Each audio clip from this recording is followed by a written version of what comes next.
This is today's Bigfoot Territory episode. The so-called Siege of is one of the most fascinating and well-known events in contemporary Bigfoot lore. One of the most shocking and violent Bigfoot events is known as Honobia, a series of events that occurred in rural Oklahoma over a period of 20 years ago.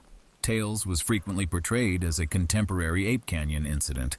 Let's listen to this fascinating story as we journey into a national forest deep within Bigfoot territory.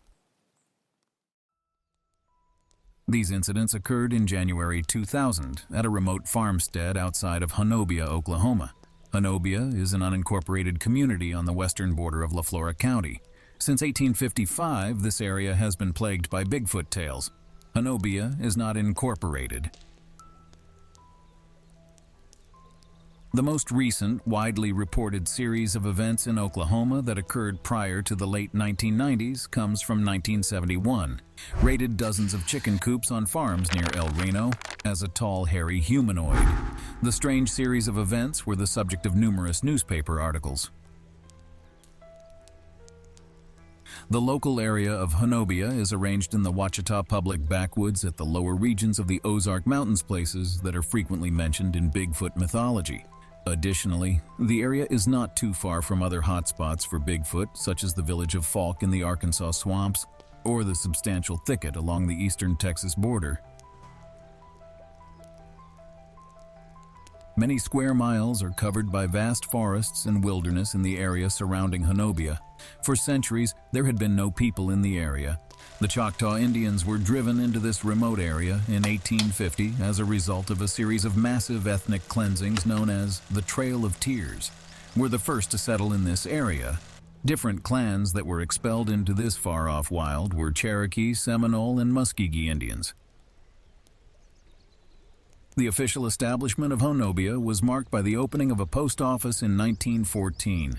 The majority of the community's 150 residents are now Choctaw First Nation members. Honobia has been and continues to be a remote and isolated community in the Ouachita National Forest throughout its entire history. Somewhere near ahead of schedule, or mid-1997, two siblings by the names of Tim and Mike Humphrey purchased a property beyond Honobia. Together with their spouses and children, the property was primarily made up of sheds and an old farmhouse. The land was mostly forests and wilderness. The siblings intend to involve the tremendous property for broad deer hunting. Following a couple of years in fall of 1999, a progression of bizarre and savage occasions started, which later became renowned in the Bigfoot world as the attack of Honobia. In the months and years prior to the occurrences, the brothers and their families had already heard strange howls and screams coming from the property's forests at night. Additionally, one of the brothers claimed to have seen strange figures in the woods years earlier. However, beginning in the fall of 1999, the situation became more perilous, culminating in several violent nights in January 2000. The brothers realized one morning in the fall of 1999 that the 5 deer carcasses they had stored in a shed on the property had vanished. The fact that there were no wheel tracks all around the shed made the event already strange and made it seem unlikely that 5 deer were transported by ports without the use of a truck or car. However, it goes without saying that the most logical explanation for the deer's disappearance was poachers who discovered the brothers' shed. However, this was only the beginning. Over 30 chickens were stolen from their coops in the following weeks by an unidentified nocturnal thief, until the last of the property's chickens vanished. At that point, the brothers were well aware that the bizarre and never-ending series of stolen farm animals was probably not the work of normal poachers or predators.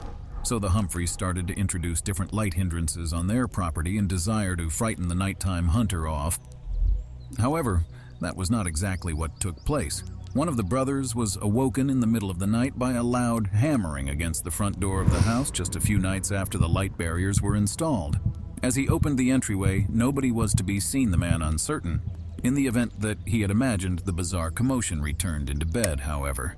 The nightly pounding and hammering against the building's front door and walls kept making the noises come back the following nights, waking up every member of the family. In the following days and weeks, the property and the forests around it experienced additional strange events. The family's children claimed to have seen strange figures standing at the tree line and staring at them. Additionally, they claimed that large, unseen animals growled at them from the property's bushes and tree lines. In addition, it was noted that the family's dogs behaved strangely on some parts of the property, as if they were afraid and refused to enter certain forest trails. Another significant incident occurred in the Honobia community around that time. A community member in her 60s vanished without a trace one evening in the forests just down the road from the Humphreys farm. Despite weeks of police searching, the woman was never seen again. In one of these evenings in pre-winter of 1999, another phase of dread was reached at the Humphreys property. Large rocks and stones were hurled at the family's home's walls and roof in the middle of the night. For several weeks, the members of the family, particularly the wives and children, were terrified and unable to sleep. Additionally, strange howls, chattering, and screams could be heard coming from the house's tree lines.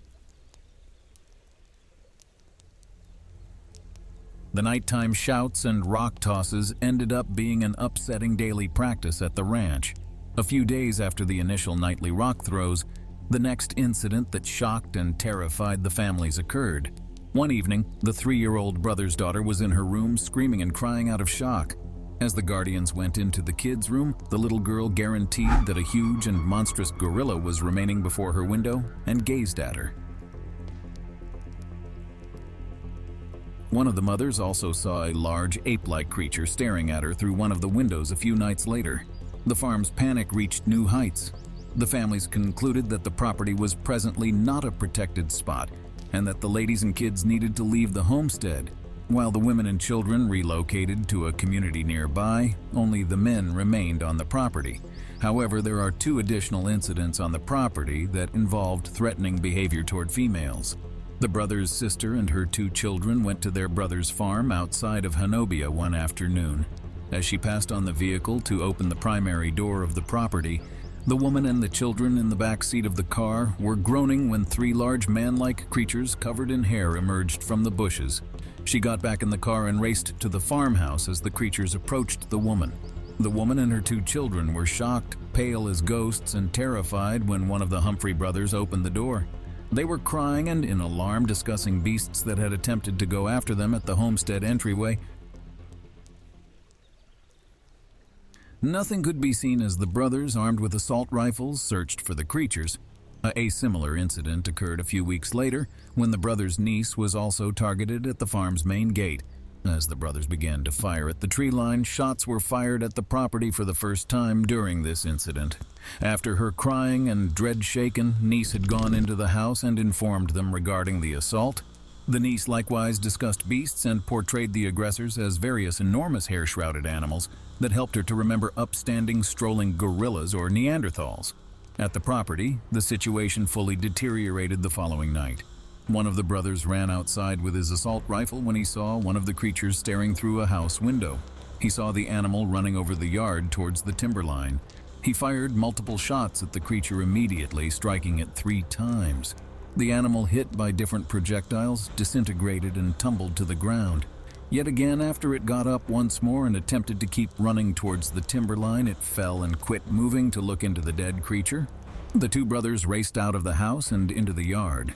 Before the men, a number of creatures jumped from the tree line and screamed in an ear-splitting way. Also, tossing rocks at the siblings, the 2 men discharged a few shots, yet concluded, ideally, "Let's retreat into the house." As at least 5 or 6 of the 8 men-like beings ran towards the brothers and threw rocks at them, 2 large foot-like figures were seen carrying the shot creature into the forest as the men retreated.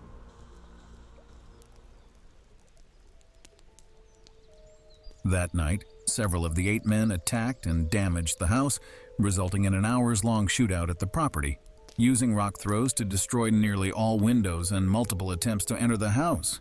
Toward the start of daybreak, the animals vanished again into the backwoods.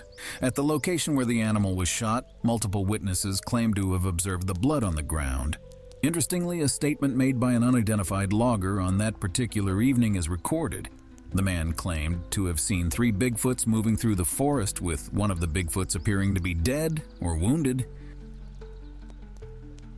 Later, The brothers said that the following nights were much riskier than the months before. Since the animals presently clearly attempted to get hold of the siblings or to go into the house, they expressed that a huge gorilla-looking animal ventured into the yard before the house a few times and attempted to draw them out from the dark. Due to the fact that the brothers brought a third party onto the property toward the end of January to obtain documentation, the subsequent episode of the Siege of Honobia is highly disputed. Specifically, the Bigfoot Field Research Organization, BFRO. The first BFRO report said that the events on the farm were very interesting. They tried to get the brothers to sell the property to the BFRO so they could do more research on it. The brothers claim that none of this is true. Multiple times, they have stated that the first night the BFRO researchers were on the farm, they were panicking. Furthermore, that the siblings needed to persuade them to remain for a couple of additional days prior to the specialists left the scene as quick as could really be expected. The BFRO made the story about a Bigfoot clan attacking a rural Oklahoma farm public in the following weeks, and the events gained some notoriety in the Bigfoot scene of the early 2000s. Later, the siblings revealed in different meetings that, after the public reports individuals they proposed to be government specialists came to the property to pose inquiries about the occasions. In addition, the Humphreys stated that their phones had been tampered with following these visits, and they were convinced that someone was monitoring their phone calls. After the BFRO had unveiled the occasions, different analysts and movie producers came to the little local area frequently to get hold of the Humphrey siblings. However, it appears that the Humphreys left the area at the beginning of 2000. Their current location is unknown. Legend has it that they finally fled their home in the middle of the night, leaving most of their belongings, including their furniture and a full refrigerator, behind. Various factors make the Siege of Honobia an outstanding tale among many other outstanding tales in Bigfoot lore. The point that multiple people encountered the creatures and their violent behavior is remarkable. The level of aggression and the partly strategic nature of the attacks are also noteworthy. Furthermore, the fact that multiple other community members who were not part of the Humphrey family witnessed certain parts of the events lends credibility to the general story of the family. What's your opinion on the Siege of Honobia and cryptids in Oklahoma? Thanks for watching. Rumors from far and wide suggest that they at last escaped their home around midnight, leaving a large portion of their possessions, including their furnishings and a full cooler behind the Siege of Honobia, is one of the best stories in Bigfoot lore because of a number of factors. The point that various individuals experienced the animals and their vicious way of behaving is amazing. Notable also are the level of aggression and the attack's partly strategic nature. In addition, the fact that a number of other community members who were not members of the Humphrey family witnessed particular aspects of the events lends credence to the family's overall narrative. What's your viewpoint on the attack of Honobia and cryptids in Oklahoma?